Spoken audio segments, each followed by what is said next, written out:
என்னென்ன பாசிட்டிவ்ஸ் அப்படி இருக்குது?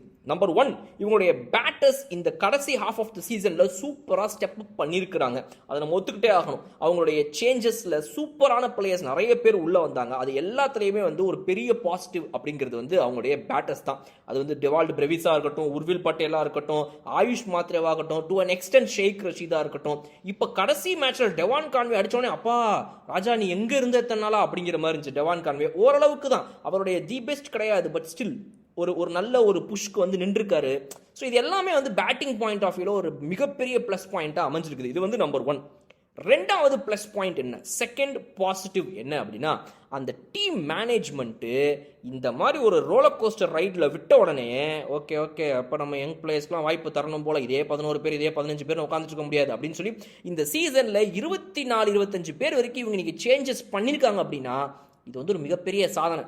மூணாவது பாசிட்டிவ் என்ன அப்படின்னா, நூர் அகமது போன்ற ஒரு பவுலர் எவ்வளோ பெரிய ஒரு சுமையை தலையில தூக்கிட்டு சுமந்திருக்காருன்றது. பர்பிள் கேப் ஹோல்டரா அவருடைய கடைசி மேட்ச்ல அவர் முடிச்சிருக்காரு. இதுக்கப்புறம் மிச்சக்கிற மேட்சஸ்ல ஏதாவது ஒரு பிளேயர் விளையாடி தாண்டி அந்த பர்பிள் கேப்பை ஃபைனல் அவங்க எடுத்துட்டு போனாலும் கூட சிஎஸ்கே உடைய அஃபிஷியல் லாஸ்ட் மேட்ச் முடியும் போது அவர் தான் பர்பிள் கேப் ஹோல்டர்.